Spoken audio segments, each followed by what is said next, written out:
Hello everyone, आज बात करते हैं वास्तु के भ्रम की। वास्तु क्या है कि सिर्फ़ और सिर्फ 5 एलिमेंट्स को बैलेंस करने का तरीका है।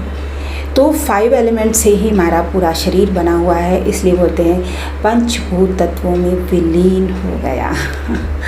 जब यहाँ से रोल ख़त्म हो जाना है। अब 5 एलिमेंट्स के लिए मैंने कभी वास्तु विज़िट की ही नहीं। वास्तु मैं कुंडली में ही देख लेती हूँ क्या ख़राब चल रहा है, और कभी किसी को ऐसा नहीं कहती कि चेंज कर लो। तो अभी मेरे पास जो केस आए थे सारे वास्तु से रिलेटेड आए थे। लगन में शनि है तो शनि आपको टेंशन ही देंगे, प्रेशर ही देंगे, बीमारी ही देंगे। तो मंदिर क्या है, नॉर्थ ईस्ट में, जो कि आपको फलित नहीं होगा, नॉर्थ वेस्ट में कर लो। घर में स्किन डिजीज़ थी तो मैंने कहा घर में कहीं ना कहीं इंस्ट्रूमेंट पड़े हुए हैं आपके, म्यूज़िकल इंस्ट्रूमेंट, क्योंकि मरकरी कारक है सिंगिंग का। तो जिस वजह से आपको बीमारी है उसको दूर कर दीजिए, बच्चा ठीक हो गया। मेन है बच्चा ठीक होना चाहिए।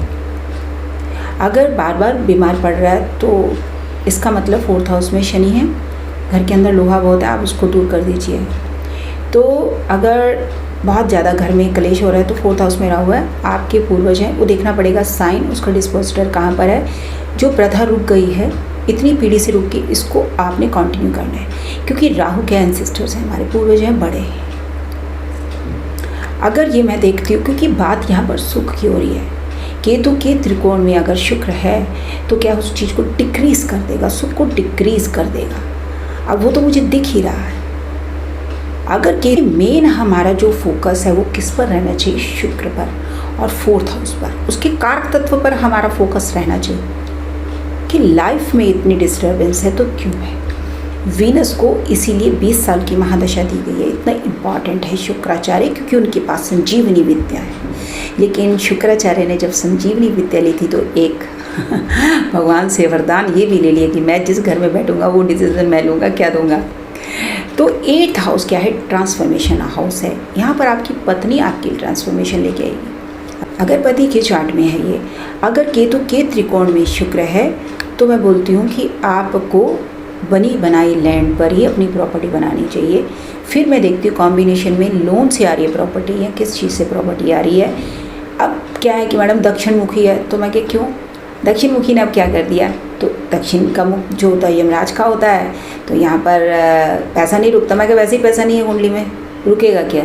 सूर्य से 12वें भाव में शुक्र बैठा हुआ है, आते ही पैसा चल जाएगा। मतलब हमें ना एक बंदा चाहिए होता है जिस पर हम पूरा ठीकरा फोड़ें, चाहे वो भगवान हो, चाहे वास्तु हो, चाहे पूजा हो, चाहे पाठ हो, कोई ना कोई तो होना ही चाहिए जिस पर हम पूरी ये बता दें कि तेरी वजह से ये सब हो रहा है। तो वैसे ही नक्षत्र में पैसा नहीं है तो उसमें वास्तु कहाँ से आ गया। तो अभी रिसेंट किसी ने इनॉग्रेशन करी, अरे साउथ फेसिंग है, मैं क्योंकि साउथ में लोग नहीं रहते क्या। तो अभी एक बहुत बीमार हैं, वो भी आर्किटेक्ट ही हैं, तो उनके लगन में ही शनि है। तो वहाँ के आर्किटेक्ट ने क्या करा, पूरी बिल्डिंग जब तैयार करी होगी, नॉर्थ ईस्ट में ही मंदिर रखें, प्रोबेबली लोग रखते हैं। अब कहते हैं कि हमारा मंदिर नहीं यहाँ से हट सकता। मैं कहता हूँ तुम ठीक भी नहीं हो सकते, लगन में ही शनि बैठे, पाइसेस लगन है, और पाइसेस में राहु ट्रांजिट हो रहे हैं 1 दिसंबर से, आयु के कारक हैं शनि। सोच लीजिए कि क्या होगा। तो कभी भी कोई चीज़ है तो ये नहीं कि मैं पैसा यहाँ है, ये भी तो आपका मैप है, यहीं पर सारा वास्तु है। अब क्या विज़िट का आप फीस सुनिए कि अगर पूरे बिल्डिंग बनानी है, जितने ये लोग दे रहे हैं बिल्डिंग वाले, 40 लाख एक विज़िट की फ़ीस है। बहुत दूर दूर से आते लोग, कलकत्ता, बंगाल, यहाँ से आते हैं, वास्तु के एक्सपर्ट्स आते हैं। लेकिन मैंने कभी वास्तु को लिया ही नहीं, जो है वो प्रभु ने जन्म के समय लिख दिया। अब वास्तु के भ्रम इतने फैल रहे हैं ना, कुछ मिला नहीं तो अब वास्तु के पीछे पड़ जाइए, तो वास्तु में कुछ ना कुछ तो मिल ही जाएगा। तो इन भ्रम में आपने नहीं फंसना, जो है आपका हॉरोस्कोप है, यहीं से सारा कुछ पता लग जाता है। प्लैनेट आपको नहीं मिले हैं, प्लैनेट मिले ही कार्मिक अकाउंट है। और कर्म थ्योरी को मेन समझना है, वास्तु सिर्फ 5 एलिमेंट्स और हेल्थ के लिए है, बस सिंपल सा एक बात बताओ। और जो बोले कि घर का वास्तु खराब है इसलिए वहाँ से कट लेने का, वो मुन्ना भाई MBBS में बोलते ना, वहाँ से कट लेने का ये बात मैं इसको कुछ नहीं आता, तो ये सिर्फ टाइम पास कर रहा है, अपने पैसे बना रहा है। तो यथार्थ और सत्य को सुनना बहुत ज़रूरी है, और वो सारा जनता पर है कि जनता किस बात को मानती है। तो सब स्पेशलिस्ट हैं, सबने PhD कर रखी है। तो मैंने जब डिग्री ली थी वास्तु की, लेकिन पढ़ना आज तक नहीं छोड़ा।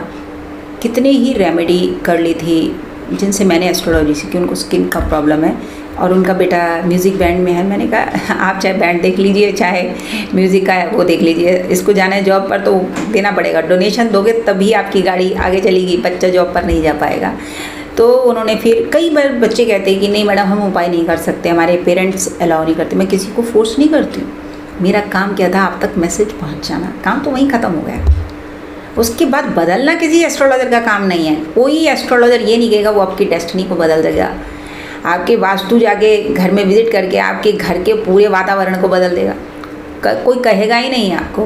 पिरामिड लगा देंगे और अच्छे अच्छे क्रिस्टल्स लगा देंगे, फेंग शुई लगा देंगे, हर चीज़ जो मार्केट में बिकती है, को कमर्शियल एस्ट्रोलॉजी हो चुकी है। लेकिन उसके बाद कितना फ़र्क पड़ा वो तो आपको ही पता है ना, वो आपने बताना है फीडबैक देकर। तो वास्तु के भ्रम में ना पड़ कर ना रियलिटी को बनाकर आगे बढ़ना है। अपनी हेल्थ को सही रखिए।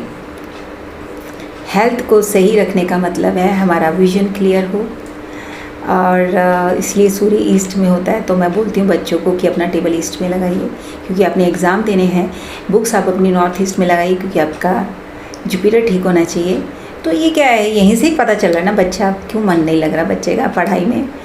तो बच्चे का मन कहीं और ही लगा हुआ है, 12th हाउस है तो सारा दिखता है यहाँ पर, अगर आप पढ़ के बैठे हैं तो दिखता है यहाँ पर। तो इसके लिए अब ऐसा नहीं कि जाके वास्तु विजिट करनी है, वो एक बंदे को ना तसल्ली हो जाती है कि ये आए हैं तो आकर कोई चमत्कार कर देंगे। ये हमारे घर में भी हो चुका है, कोई वास्तु के लिए बुला के लाए तो अलमारी चेक करिए, अरे इसका मुख इस तरफ कर दो, उस तरफ, पैसे ही नहीं है तो मुख किस तरफ भी घुमा लो, मतलब अलमारी का तो पैसा थोड़ी ना आ जाएगा, अलमारी थोड़ी ना पैसों से भर जाएगी।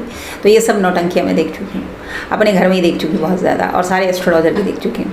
तो इसलिए इस भ्रम में ना फंस कर रियलिटी, यथार्थ, इस पर चलिए ताकि कुछ डिसीज़न ले सकें।